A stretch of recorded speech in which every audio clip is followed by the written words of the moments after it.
A lot of this isn't going to make sense to you, and I'm sorry about that. I'm just going to start at the beginning, with the house.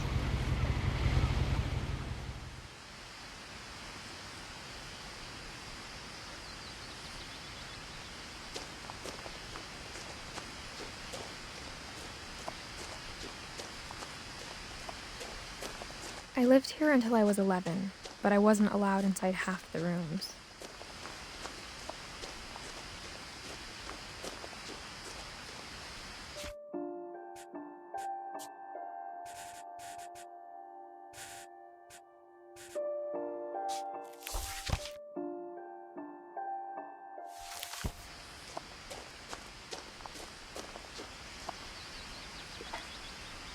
Inside the mailbox were bills from 7 years ago, marked urgent, open immediately.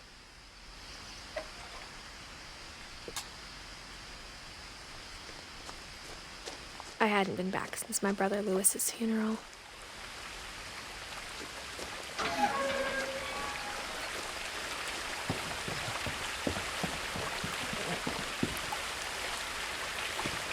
In her will, my mother left me a key, but didn't tell me what it unlocked.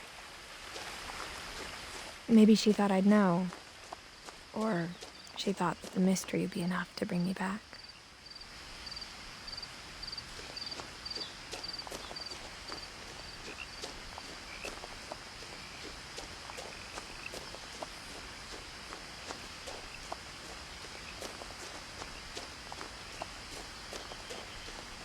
No one had driven this way in a long time, but I saw a few hoof prints.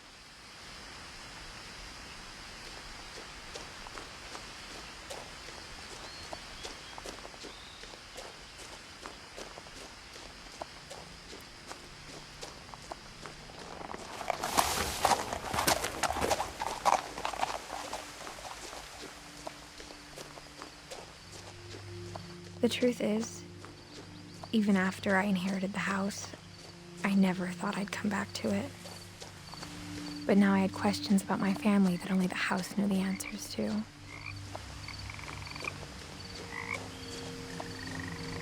The house was exactly like I remembered it, the way I'd been dreaming about it.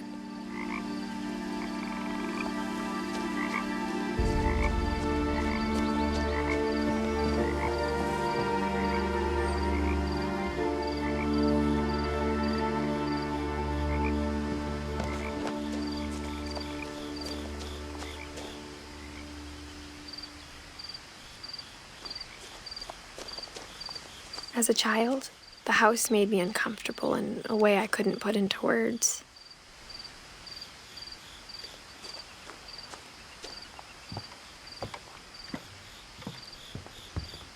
Now, as a 17-year-old, I knew exactly what those words were. I was afraid of the house.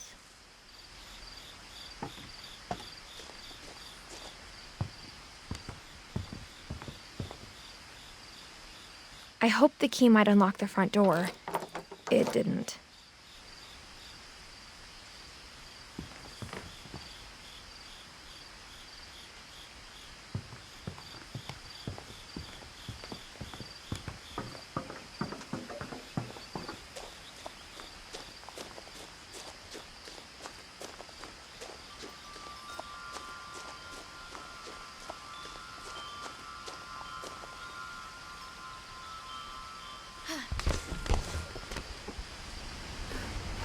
Crawling through the doggy door used to be a lot easier when I was 11.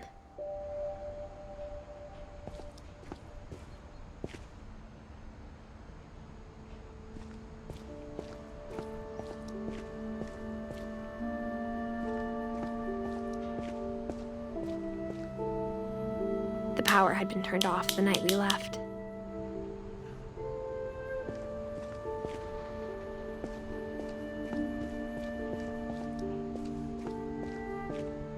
For the first time in years,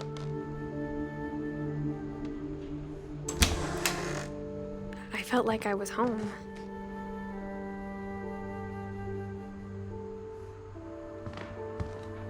But instead of a family, there were just memories of one.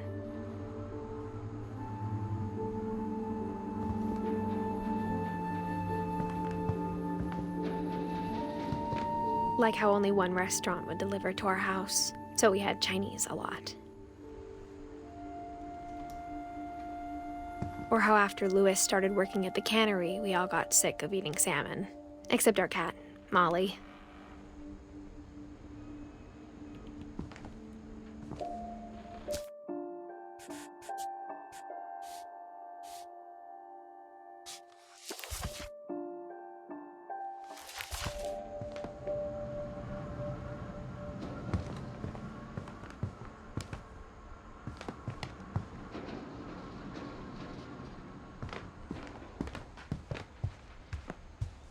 The table was still a wreck from the night we left.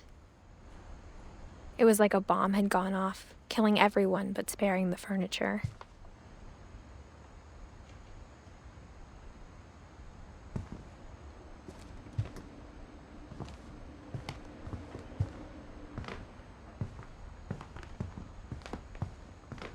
Nothing in the house looked abnormal. There was just too much of it, like a smile with too many teeth. Even the fireplace had a story. Edie told me the bricks came from the original house, after it sank.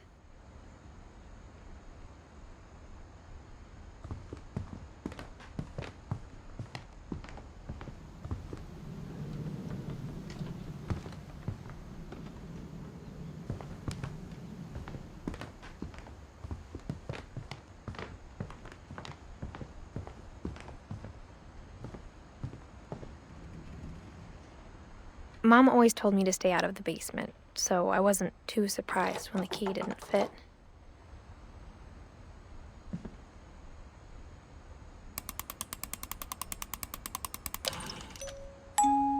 Great-Grandpa Sven built a music box for Barbara, along with the rest of the house.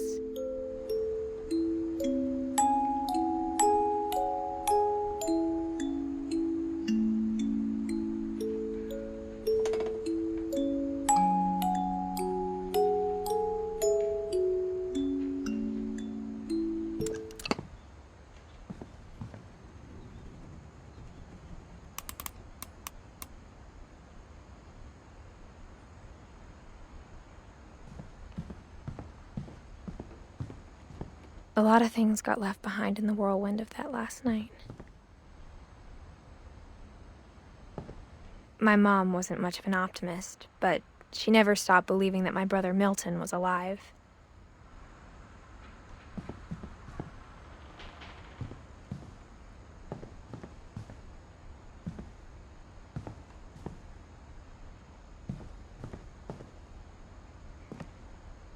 After Milton disappeared, Mom sealed up all the bedrooms.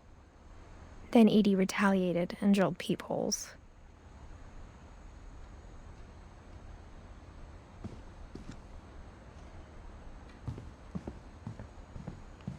Whenever people ask me about my family, the first thing they always want to know about is Barbara.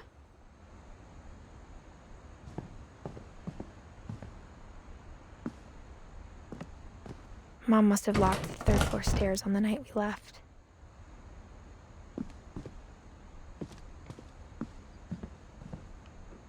Edie's father, Odin, built the original house.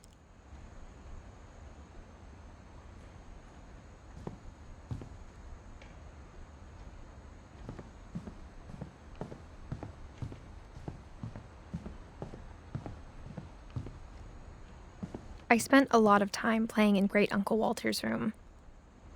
I think my mom sometimes regretted not sealing it up.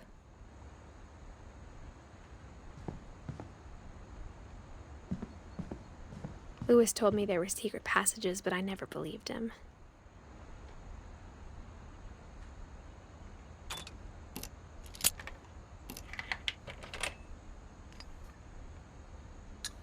Turns out, my mom was really good at keeping secrets.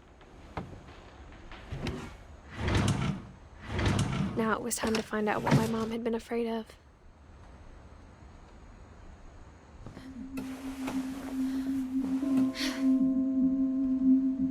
Reading this, maybe it sounds like I had a plan. From the paintings on the wall, it was clear my brother Milton had been here before me.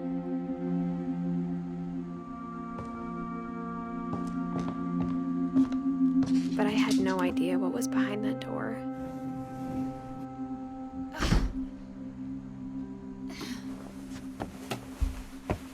Just like I had no idea where all this was gonna lead.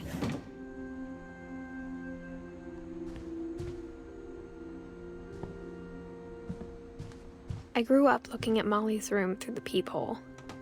Molly's gerbil had a tiny bedroom with its own even tinier gerbil cage.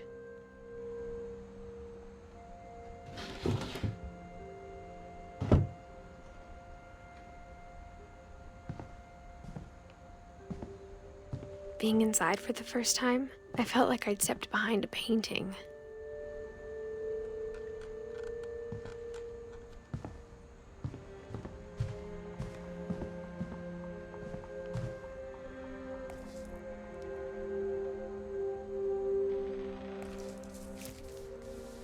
December 13th, 1947. Dear Diary, I'll be gone soon, but I wanted to tell somebody about what's gonna happen. It started when Mom sent me to bed without dinner. I woke up and I was starving, so I looked around for something to eat. The gerbil food was dry, but I didn't mind it.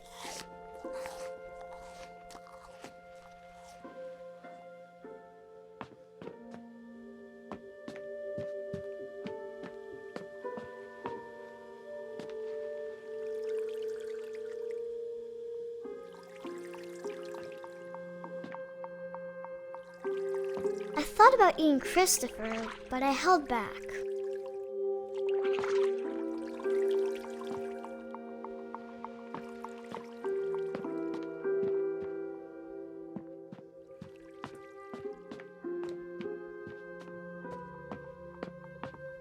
My Halloween candy was all gone.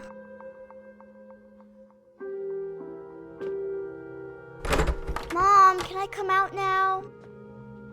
Sweetheart, it's late. Go to sleep.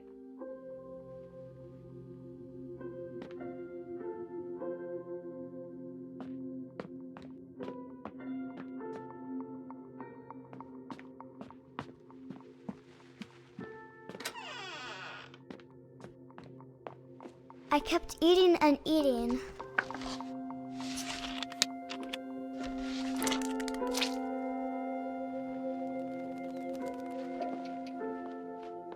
I ate a lot of things that night.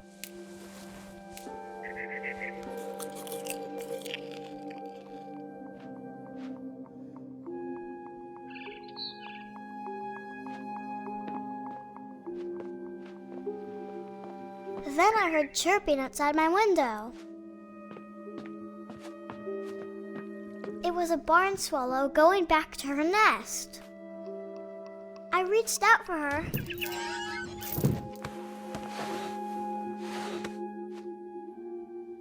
And suddenly, I was a cat.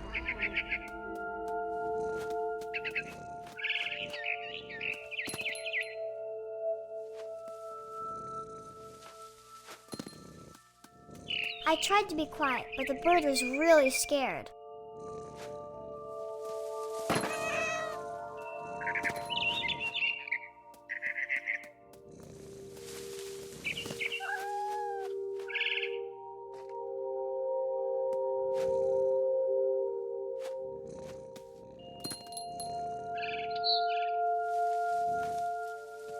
Mom and Dad didn't even look at me.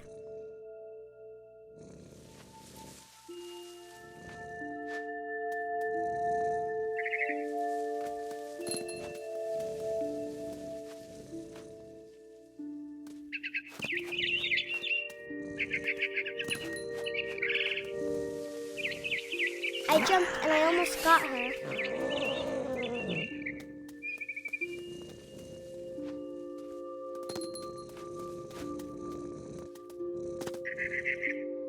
I could tell she was getting really tired.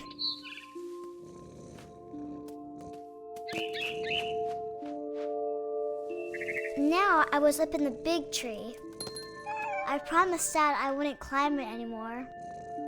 All I cared about was eating that mama bird.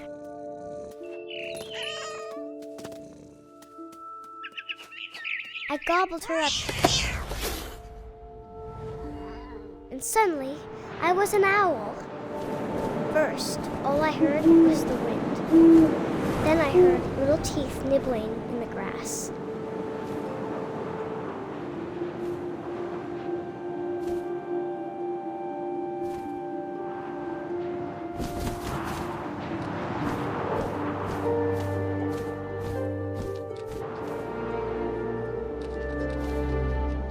Rabbits.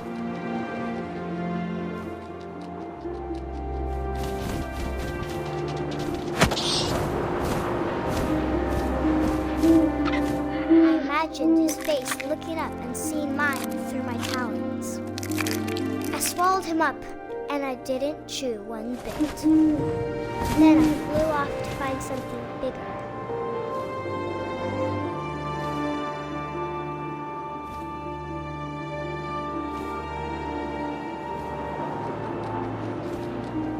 A mama rabbit.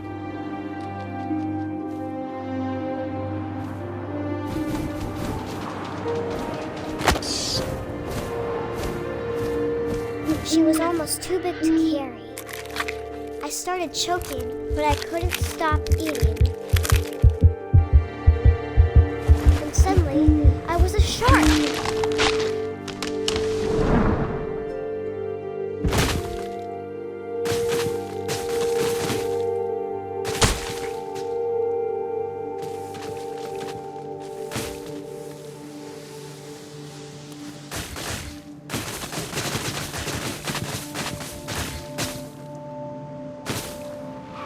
I rolled off a cliff and into the ocean. Now, I was hungrier than ever.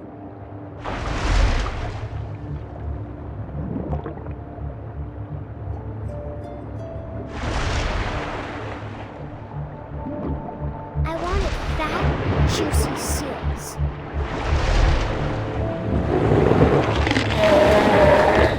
I tore off her flipper, and it tasted really good.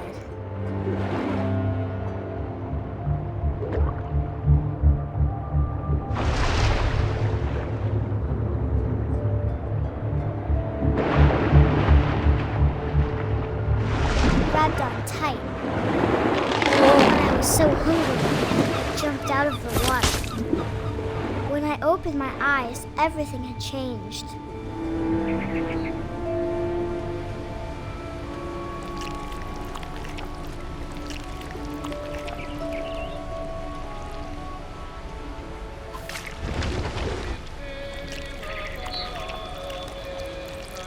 Now I was a monster, and I smelled people everywhere.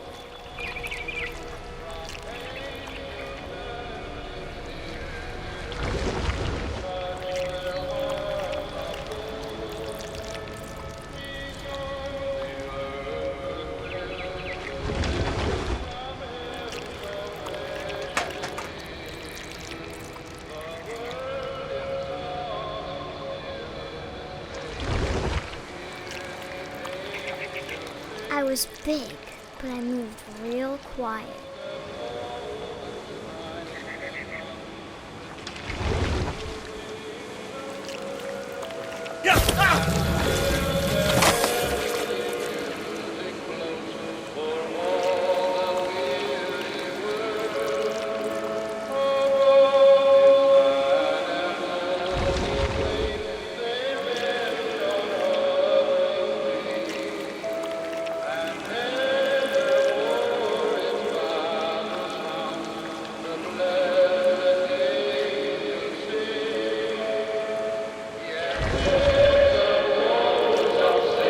To stop, but also I didn't.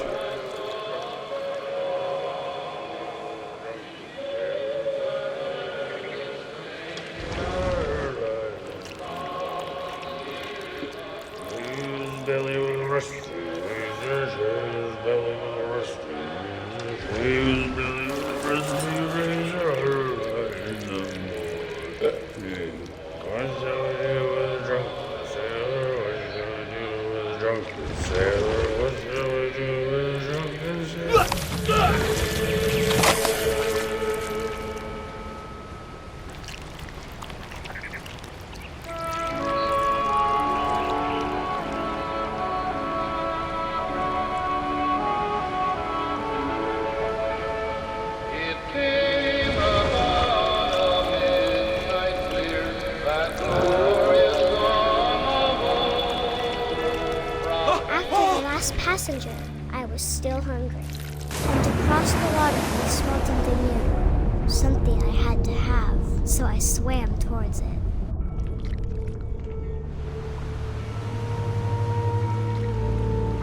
I slithered onto the sand, and the good smell went into an old pipe.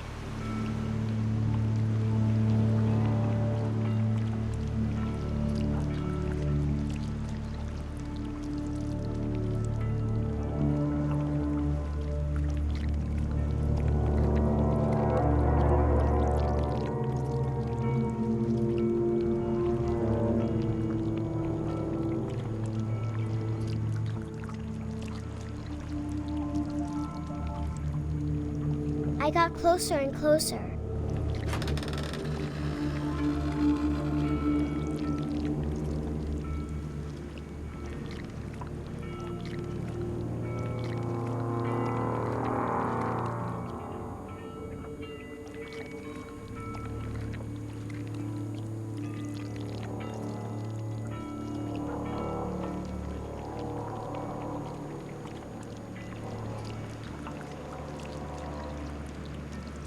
All my stomach started growling. And suddenly, I was me again. I held my breath for a long time, but I couldn't hear anything. I think it's waiting for me to fall asleep. But it's not going to wait much longer. It needs to feed, and we both know I will be delicious.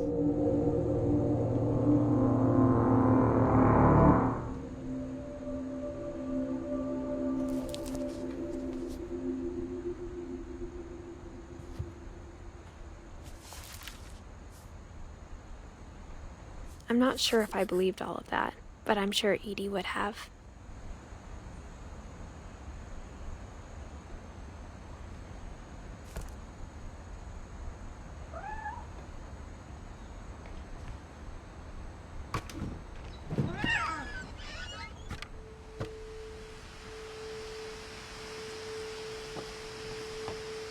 This will be obvious later, but my mom never told me any of these stories.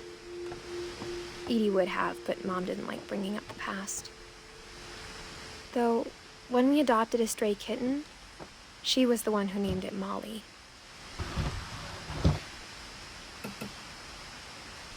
I spent a lot of time in Great-Grandma Edie's room.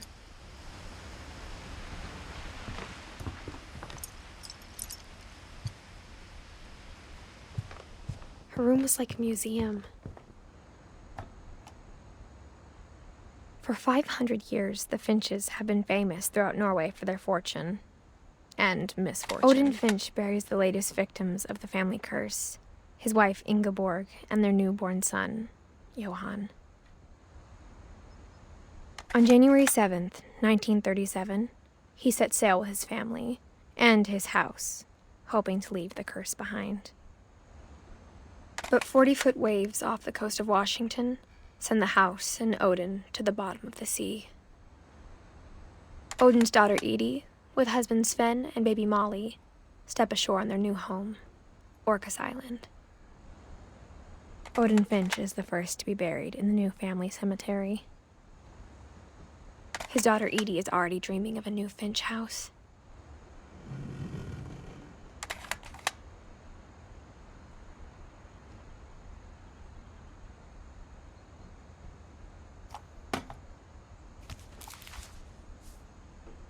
Whatever's wrong with this family, it goes back a long ways.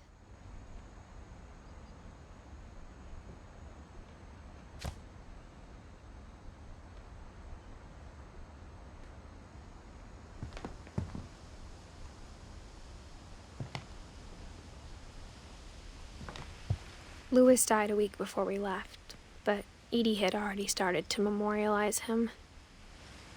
Edie knit me a new pair of gloves every year, just in time to replace the old ones.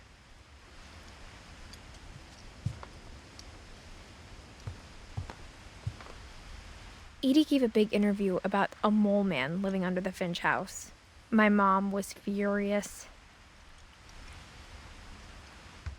I hadn't thought of myself as Edith Jr. for a long, long time.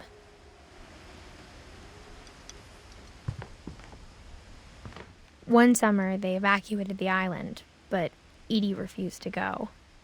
For a few weeks, she was a celebrity. When Edie told people Sven was killed by a dragon, she could also have said he was building a dragon-shaped slide that collapsed. She could have, but she didn't.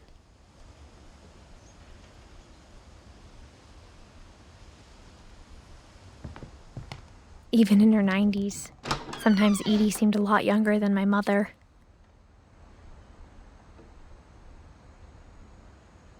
The only trace Grandpa Sam's first wife, Kay, left on the house was the pink bathroom. It was a pretty big trace.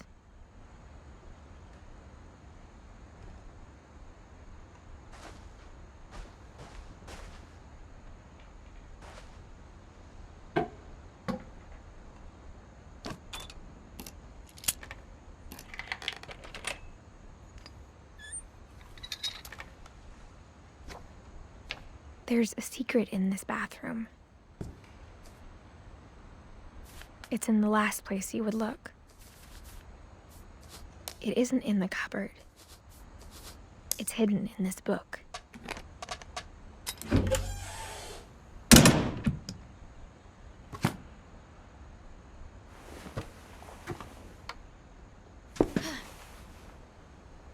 Sven gave Sam an old camera he'd refurbished. He never put it down.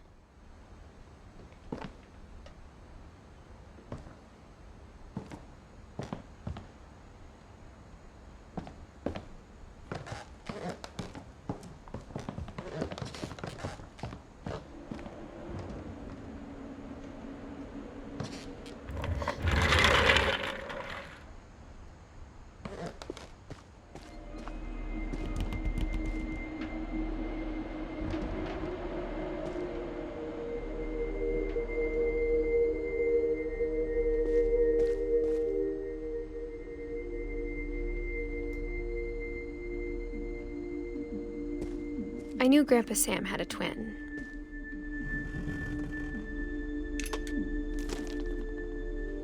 And that he never talked about him.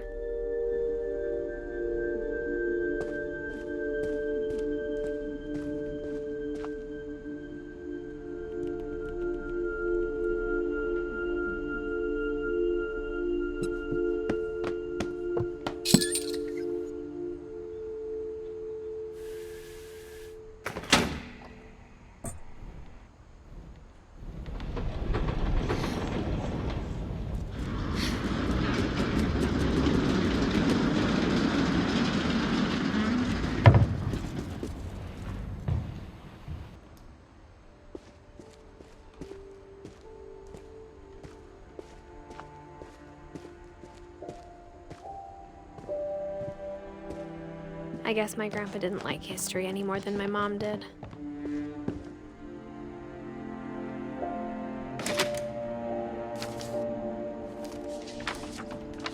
How I Want to Remember My Brother by Sam Finch. The thing I remember is that when he made up his mind, that was it.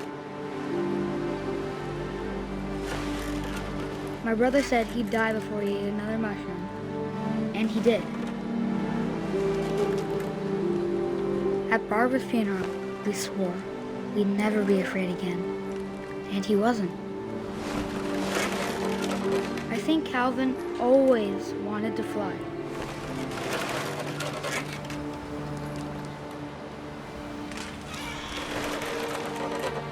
Sam! Calvin! Dinner's ready! Coming! But that day, he finally made up his mind to do it.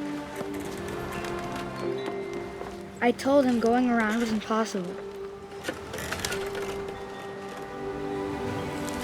Maybe if I hadn't said that.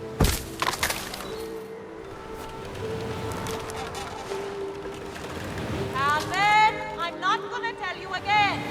Maybe if the wind hadn't picked up, then maybe he'd still be here. But I doubt it. I think he'd already made up his mind. That's what I want to remember about my brother.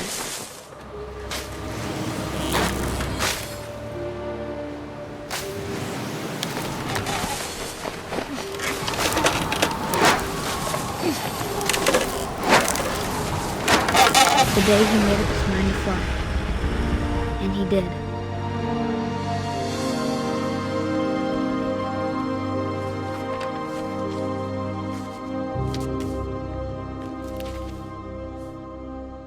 Calvin's story felt strangely familiar. When I was younger, I remember trying to do the exact same thing.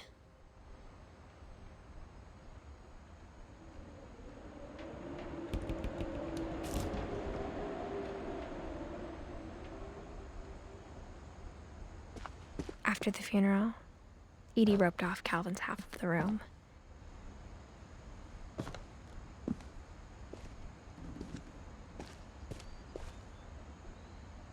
Mom said Grandpa Sam enlisted at 18 and never set foot in the room again.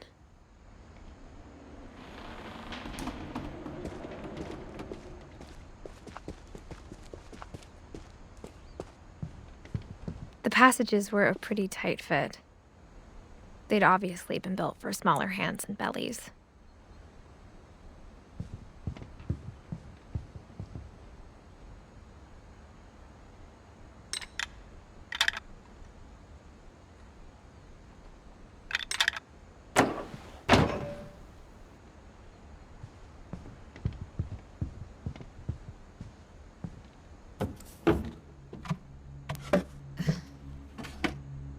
Growing up, I always thought of Barbara as a child star.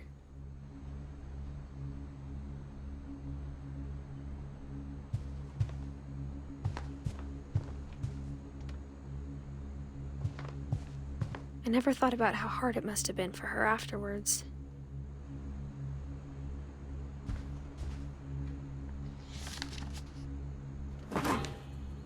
Of all the stories people wrote about Barbara's death, I'm surprised Edie saved this one.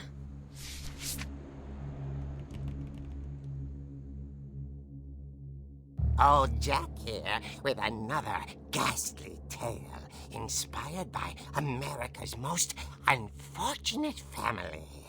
I'm calling it The Surprise Ending of Barbara Finch. As a child star, Barbara was famous for her scream. Now at 16, she was all washed up. A has-been. But in a lucky break, she'd been asked to perform her signature scream at a local convention for monster movie fans. It was just the boost her career needed. Unfortunately, her scream hadn't aged well. Getting better. I think you just need the right motivation. Her biggest fan and current boyfriend, Rick, was about to demonstrate when... Now that was a great scream. It was Barbara's father, Sven. He'd slipped into a table saw and had to be rushed to the emergency room. So Barbara got stuck babysitting her youngest brother, Walter. Her convention comeback was cancelled. Okay, I'm hearing frustration, but I'm not hearing terror. What if I tried... A gang of hoodlums in Halloween masks have been terrorizing Orcas Island tonight. Police are urging residents to... That came from the basement. You're right! Also, I loved your delivery on that. Why is your basement door locked? Because my dad likes making puzzles and secret passages. There's a key hidden in the music box. The secret is to keep winding and winding until finally the key pops out. Thanks, babe. I'll be back in a sec. 20 minutes later, Rick hadn't returned. So Barbara went to look for him, right on cue. She reached for the music box.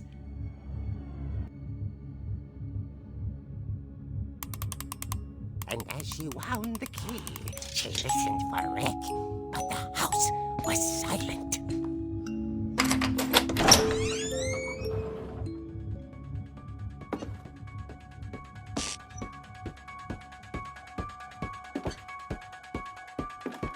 She found Rick's crutch and imagined the worst.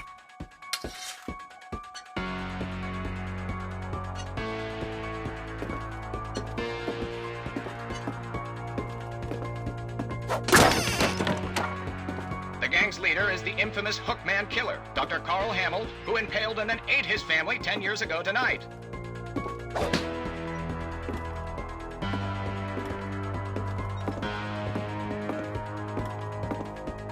The old fridge rattled and grew still. Oh dear! Oh! Rick?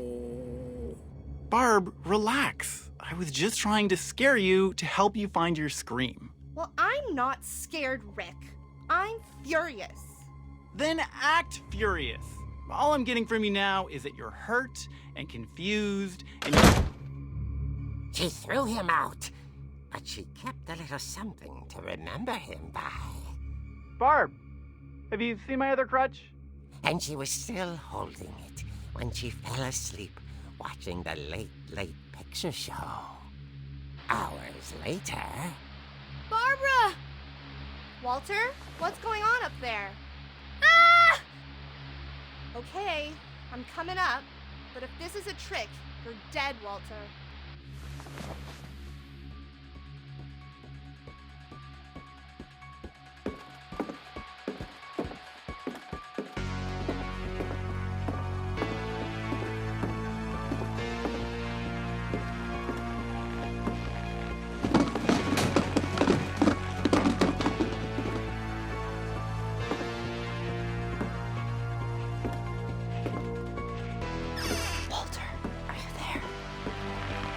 Walter had vanished, but his bedside radio was still on. Orcas Island police describe the man as 6 feet tall, with a steel hook for a hand.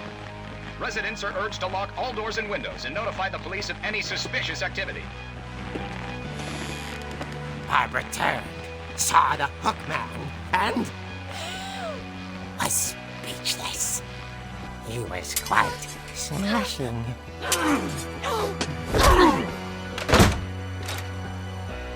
And who he was, he couldn't get enough of Barbara. Okay, Barbara, there's gotta be another way out of here.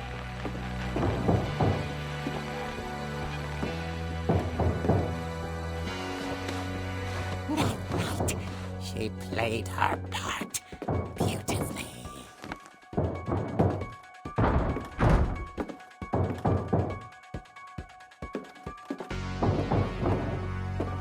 She thought about abandoning Walter, but just couldn't do it.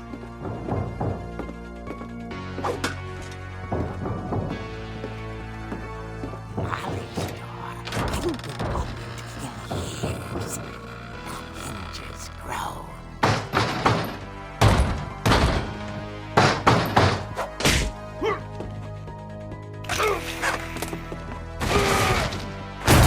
He wasn't moving, but she sensed the story might not be over yet.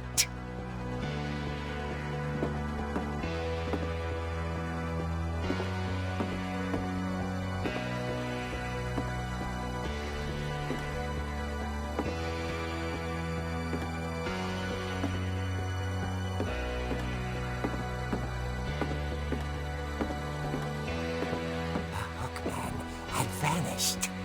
She listened for his breathing, but all she heard was...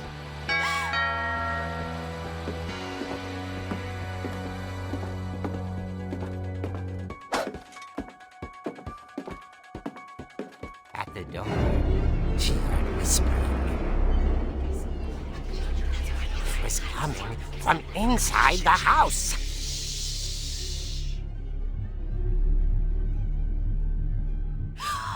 Oh dear. Surprise! Bravo, Barbara! You were wonderful! The monsters had come to surprise her. For Barbara, it was a dream come true. Then she saw what kind of monsters they were, and she realized what was about to happen. She was going to be famous.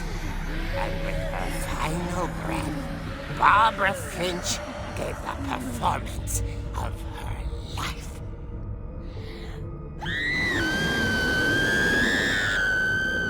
I wasn't there myself, but I hear Barbara was magnificent. Poor girl. She had a taste for stardom. But unfortunately, so did her fans. Of course, the police blamed it all on poor Rick, who disappeared the same night. And little Walter, hiding under his bed the whole time. He took it all pretty hard, but that's another story. As for Barbara, tucked inside the music box is all they ever found of her. Her ear. Now that's what I call a real eerie tale.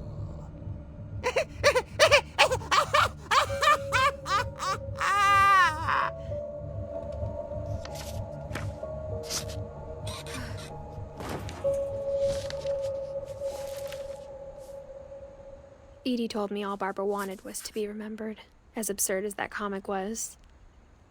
Maybe what Edie saw was a happy ending.